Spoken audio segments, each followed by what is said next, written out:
నమస్కారం orange news కి స్వాగతం. హెడ్లైన్ చూద్దాం. శిథిలావస్థకు చేరిన గోకవరం వంతెన అధికారులు పట్టించుకోవడం లేదని గ్రామస్తుల ఫైర్.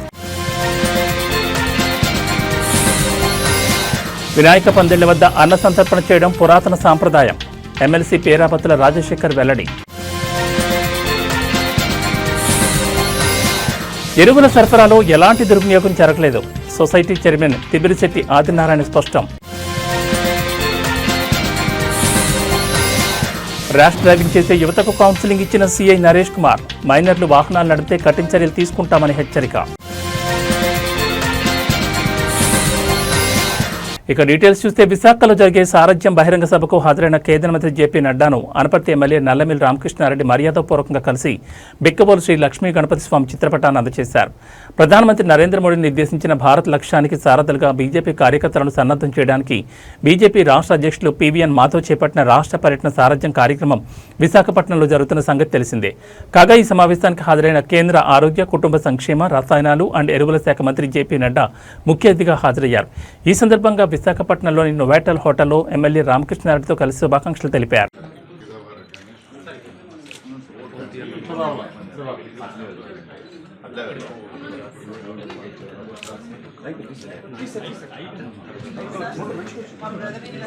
ముఖ్యమంత్రి ఉప ముఖ్యమంత్రుల సహకారంతో పర్యాటక రంగంలో అనేక మార్పులు తీసుకొస్తున్నట్లు మంత్రి తెలిపారు. ఈ సందర్భంగా ఆయన మీడియాతో మాట్లాడుతూ గత 15 నెలల్లో పర్యాటకంపై 10,644 కోట్లు ఖర్చు చేశారు.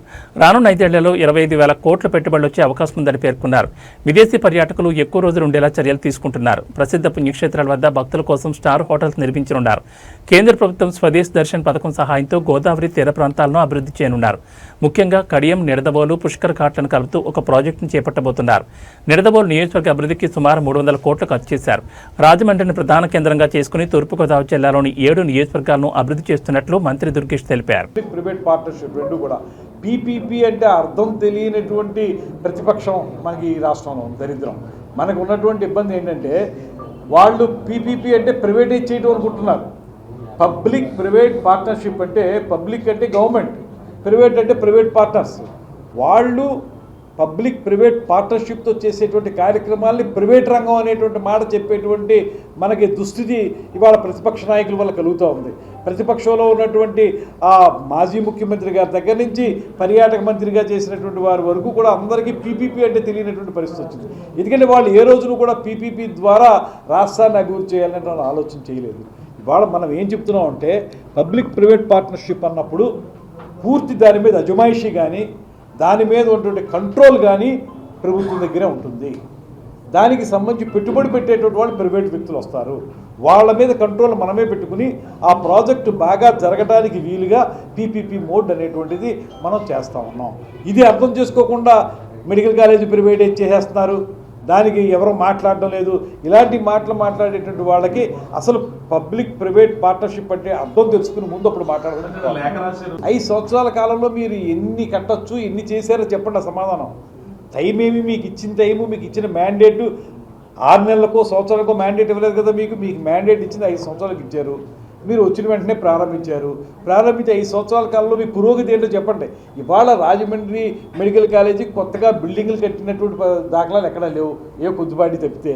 మనకు ఆల్రెడీ ఎగ్జిస్టింగ్ వాటిలోనే మీరు చేశారు. ఎక్కడ మీరు డెవలప్ చేశారో చెప్పండి.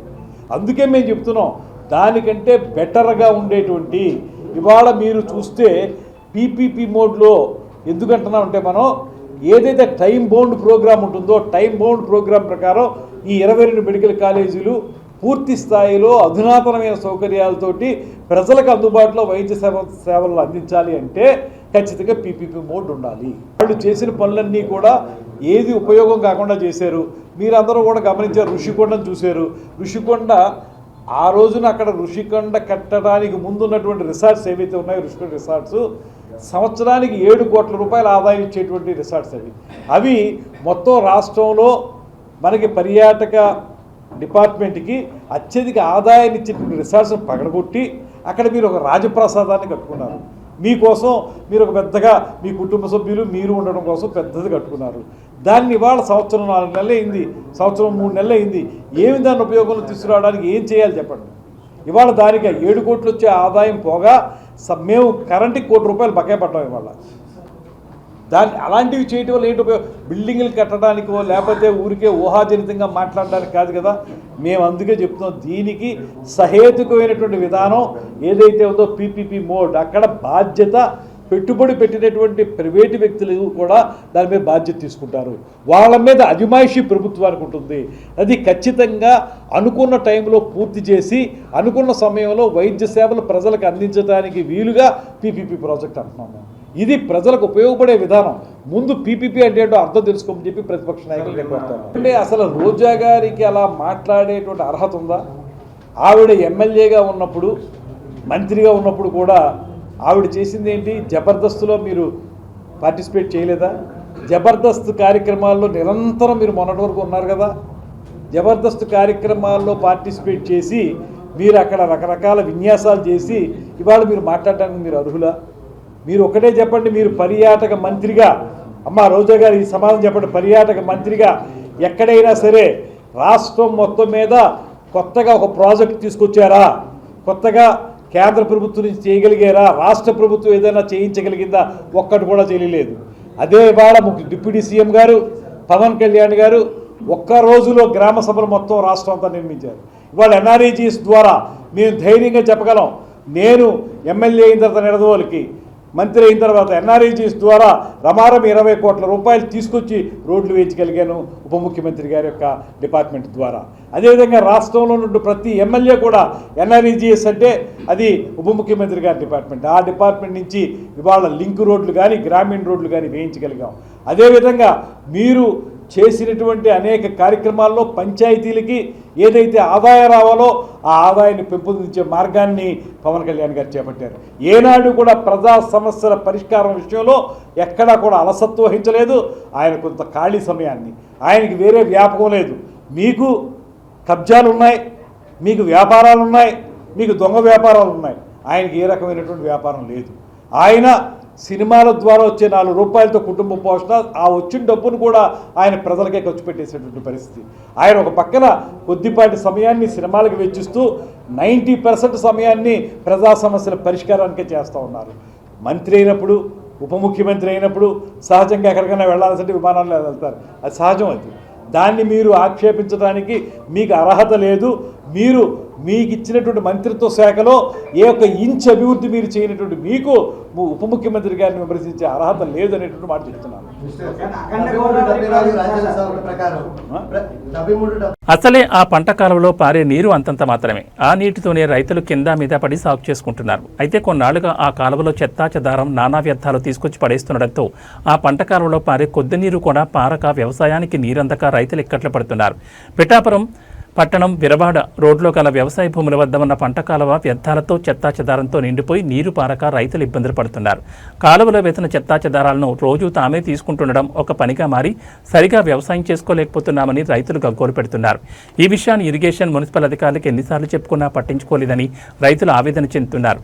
అధికారులు పట్టించుకోకపోతే పంట కాలువ మూసుకుపోయే పరిస్థితి చేరుతుందని, ఇకనైనా అధికారులు స్పందించి చర్యలు తీసుకోవాలని రైతులు వేడుకుంటున్నారు.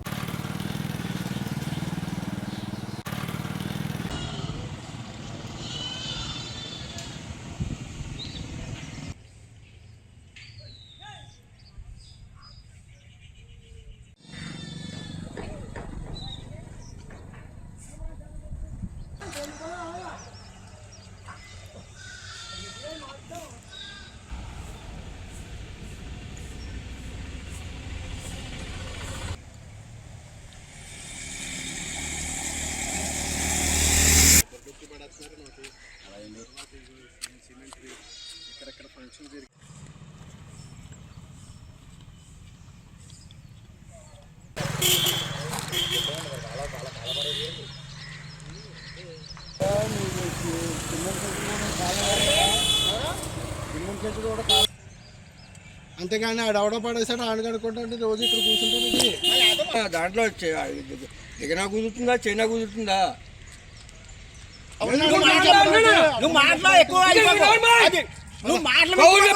పొలాలు మేము చేసుకుంటున్నామండి. కవులకి ఈ ఆటో సీట్లు, ఆటో కవర్లు మొత్తం ఈ కూళ్ళు చెత్త అంతా తెచ్చి ఇక్కడ పారేస్తున్న కొబ్బరి డొక్కులు, ఈ పనసలు చుట్టూరు పనసలు, పనసన ఆకులు మొత్తం నానా చందంగా పారేస్తున్నారండి.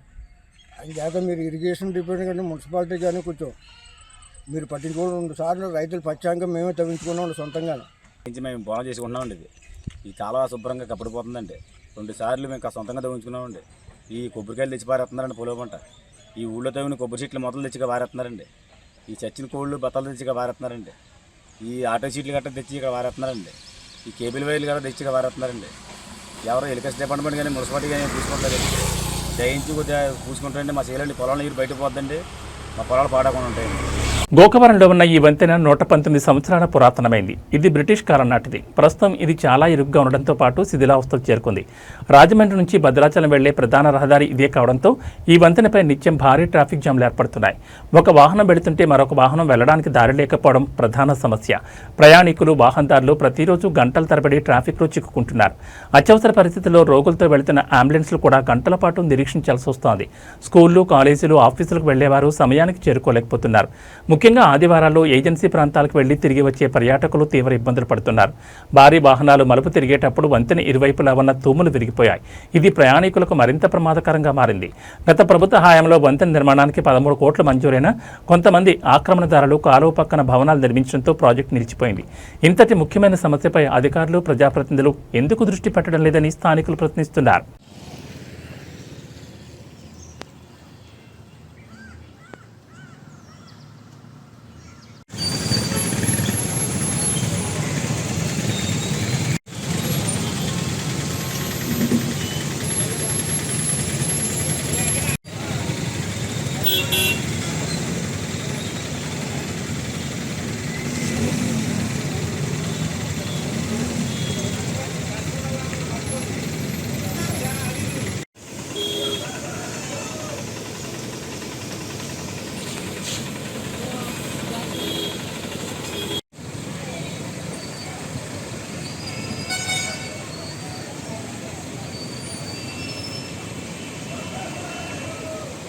ప్రభుత్వానికి వ్యతిరేకం కాదు, ఆటో కార్మికుల ఉపాధి కోసం అంటూ విశాఖపట్నం నుంచి అమరావతి వరకు గాజువాక ఆటో స్టాండ్ అధ్యక్షుడు గొలగాని అప్పలరాజు ఆధ్వర్యంలో సిరియాల హరేరామ్ సుమారు 400 కిలోమీటర్ల సైకిల్ యాత్ర చేపట్టాడు. ఈ నేపథ్యంలో ఎర్రవరం వద్ద ఆటో స్టాండ్ యూనియన్ సభ్యులు స్వాగతం పలికారు. ఈ సందర్భంగా హరేరామ్ మాట్లాడుతూ కూటమి ప్రభుత్వం స్త్రీశక్తి పథకంలో మహిళలకు ఉచిత బస్సు ద్వారా ఆటో కార్మికులు ఉపాధి కోల్పోయారని, దీనివల్ల ఆటో కార్మిక కుటుంబాలు రోడ్డున పడ్డాయని అన్నారు. తమ పరిస్థితులు ప్రభుత్వం గుర్తించి తగు న్యాయం చేయాలని కోరారు. దీనిలో భాగంగా విశాఖపట్నం నుంచి అమరావతి వరకు 400 కిలోమీటర్ల సైకిల్ యాత్ర చేపట్టానని, అమరావతిలో ముఖ్యమంత్రి చంద్రబాబుకు, ఉప ముఖ్యమంత్రి పవన్ కళ్యాణ్కు, నారా యువనేత లోకేష్కు మా ఆటో కార్మికుల కష్టాలు నేరుగా విన్నవించుకుంటామని ఈ సందర్భంగా తెలిపారు. ఈ కార్యక్రమంలో వాయుపుత్ర బాలాజీ, ఆటో యూనియన్ నేతలు మత్స్యశ్రీను, షేక్ రహీం తదితర ఆటో కార్మికులు పాల్గొన్నారు.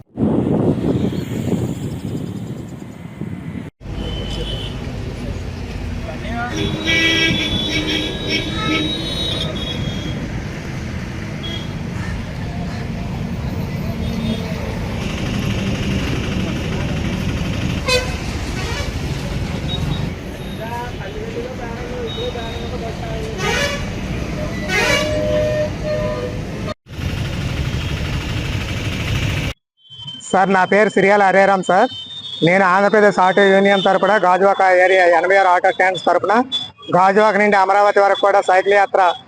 ఇది ప్రభుత్వానికి మేము వ్యతిరేకం కాదు, ఉపాధి కల్పించడం, ఆటో కార్మిక ఉపాధి కల్పించడం కోసమే ఈ సైకిల్ యాత్ర యొక్క ముఖ్య ఉద్దేశం సార్. స్త్రీ శక్తి ఏదైతే పథకం ఉందో దానివల్ల పూర్తిగా మేము ఉపాధి కోల్పోయాము. ఆ స్త్రీ శక్తి పథకానికి బదులుగా మాకు స్త్రీలకు నగదు బదిలీ పథకం ప్రవేశపెట్టి ఉపాధి కల్పించవలసిందిగా కోరుతున్నాం సార్. అది సాధ్యం కాని ఏళ్లలో ఆర్టీసీలో మాకు ఇప్పుడు కొత్తగా వచ్చిన ఆర్టీసీల్లో డ్రైవర్ పోస్టులు అయితేనేమి, కండక్టర్ పోస్టులు అయితేనేమి, ఆటో ట్యాక్స్ క్యాబ్ డ్రైవర్లకు మాత్రమే మొదటి ప్రిఫరెన్స్ ఇస్తూ అందులోకి తీసుకోవాలి సార్.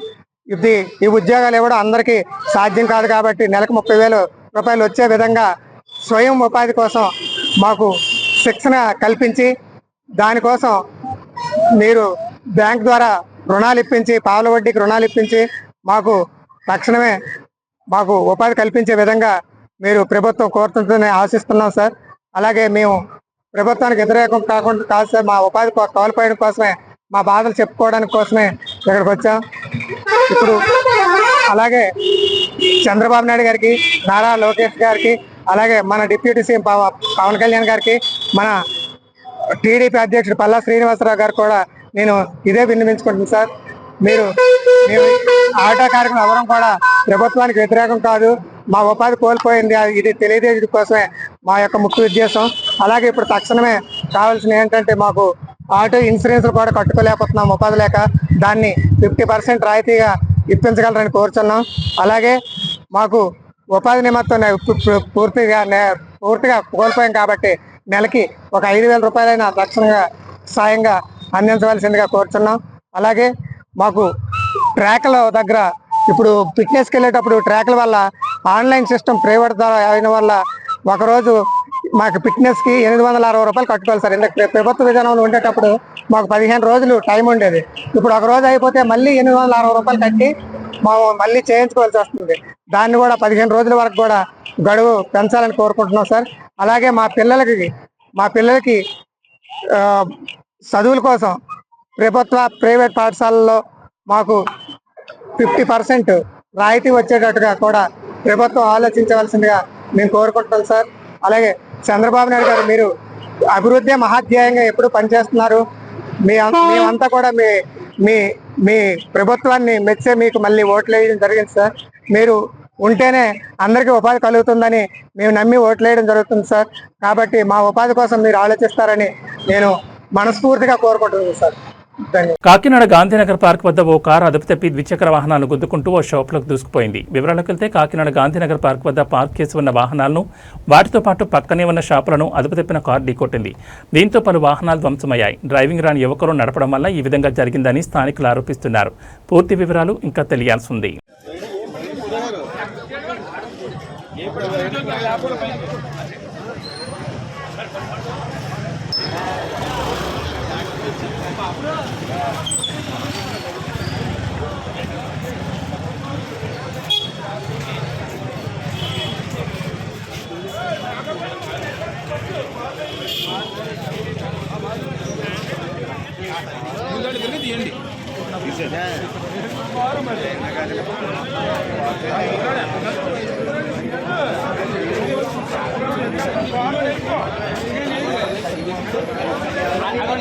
స్టాండ్ అక్కడదండి ఆ సైకిల్ స్టాండ్ ఆ రాడ్ సూపర్ ఆ స్టాండ్ అక్కడదండి సైకిల్ చెప్పు అక్కడ స్టాండ్ కొట్టుకొచ్చి ఇక్కడ వస్తుంది అక్కడ అక్కడ వస్తుంది దానికి వచ్చిన సౌత్యం కూడా ఇక్కడ వస్తుంది.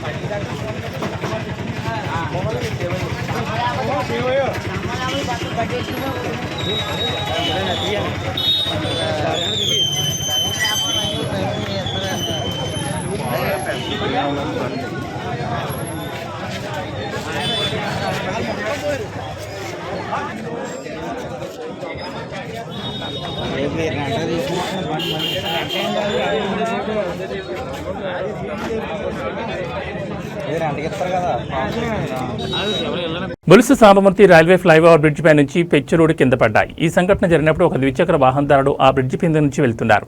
అదృష్టవశాత్తు ఆయన వెళ్లిన వెంటనే పెచ్చులుడి పడడంతో త్రుటిలో ప్రాణాపాయం తప్పింది. కింద పడిన పెచ్చులు పెద్దవిగా ఉండడంతో అవి ఒక వ్యక్తిపై పడుంటే తీవ్రమైన గాయాలు లేదా ప్రాణనష్టం జరిగి ఉండేది. ఈ సంఘటనపై స్థానికులు తీవ్ర ఆందోళన వ్యక్తం చేస్తున్నారు. బ్రిడ్జి శిథిలావస్థకు చేరినట్లు ఇది సూచిస్తోందని, దీనిపై అధికారులు తక్షణమే స్పందించాలని కోరుతున్నారు. భవిష్యత్తులో ఇలాంటి ప్రమాదాలు జరగకుండా వెంటనే బ్రిడ్జికి మరమ్మతులు చేపట్టాలని స్థానికులు డిమాండ్ చేస్తున్నారు.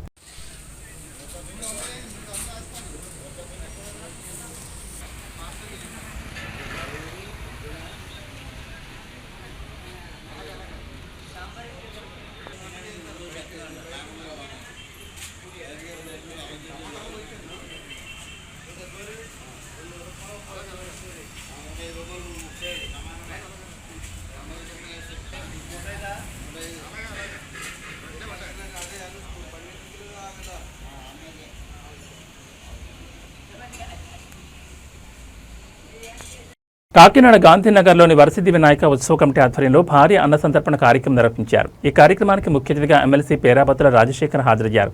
వినాయక పందిళ్ల వద్ద అన్న సంతర్పణ చేయడం ఒక పురాతన సంప్రదాయమని ఆయన పేర్కొన్నారు. ఎమ్మెల్సీ రాజశేఖర్ స్వయంగా భక్తులకు అన్నప్రసాదాన్ని వడ్డించారు. ఉత్సవ కమిటీ సభ్యులు గోడి వెంకట్ ఆధ్వర్యంలో ఈ కార్యక్రమం జరిగింది. ఈ కార్యక్రమంలో బీజేపీ నాయకులు మాలకొండయ్య, తుబ్బూరి సుబ్రహ్మణ్యం, కరిమేళ్ల శర్మ, కోడి సత్యవతి తదితరులు పాల్గొన్నారు. మాజీ YCP MLA Satti Suryanarayana Reddy media సమావేశంలో మాట్లాడుతూ 2024-25 సంవత్సరంలో పైన గ్రామ వ్యవసాయ పరపతి సంఘంలో 13.30 లక్షల విలువైన యూరియా పక్కదారి పట్టిందని ఆరోపించారు. దీనిపైన సొసైటీ చైర్మన్ తిబిరిశెట్టి ఆదినారాయణ స్పందించారు. ఎరువుల సరఫరాలో ఎలాంటి దుర్వినియోగం జరగలేదని, మొత్తం ఎరువులను వ్యవసాయ అధికారుల ద్వారా రైతుల ఫింగర్ ప్రింట్ తీసుకుని పంపిణీ చేశామని ఆయన తెలిపారు. అయితే అమ్మకాల ద్వారా వచ్చిన డబ్బులు మొత్తం సంఘం ఖాతాలో జమ అయ్యాయా లేదా అనే అంశంపై పరిశీలన చేస్తున్నామని చైర్మన్ పేర్కొన్నారు. దీనిపై ప్రస్తుత ఆడిటర్ని వివరణ కోరడం జరిగిందని, త్వరలో దీనిపై విచారణ జరిపిస్తామని చెప్పారు.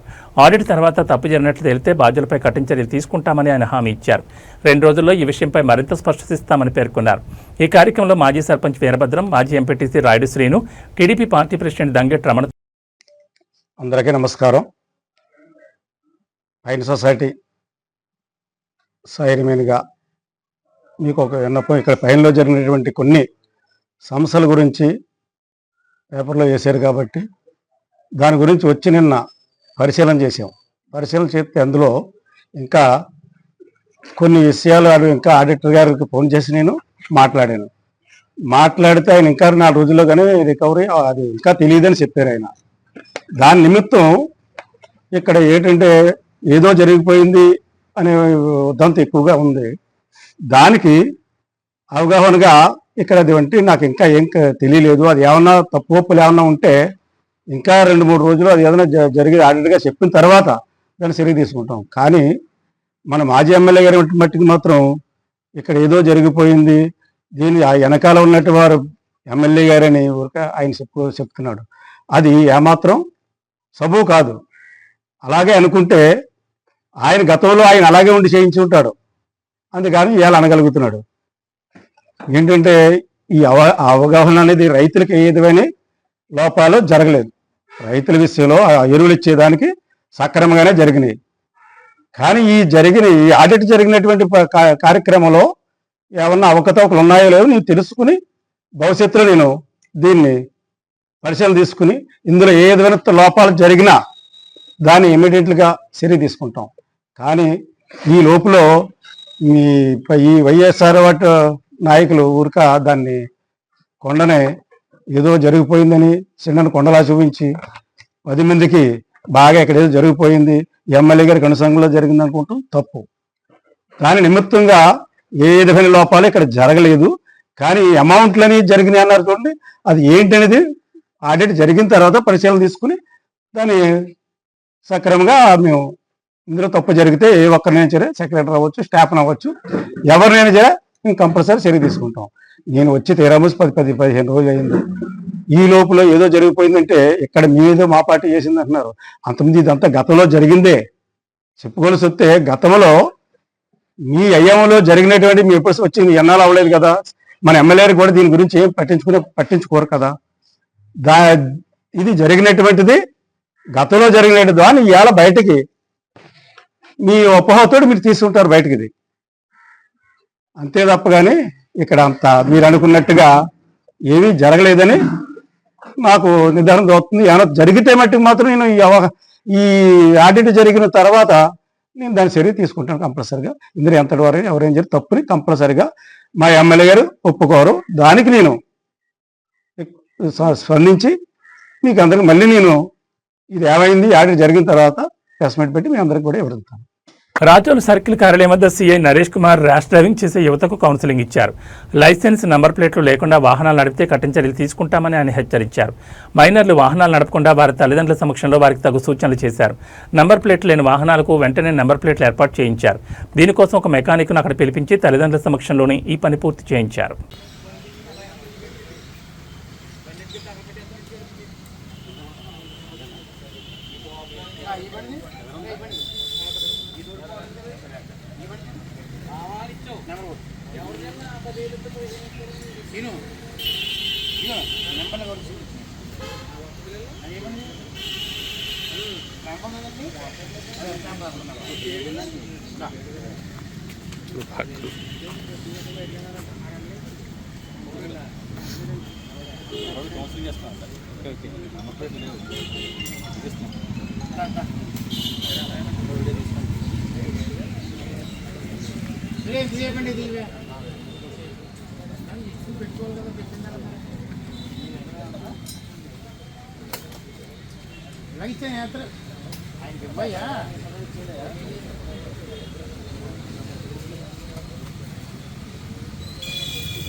సరిపోద్దానా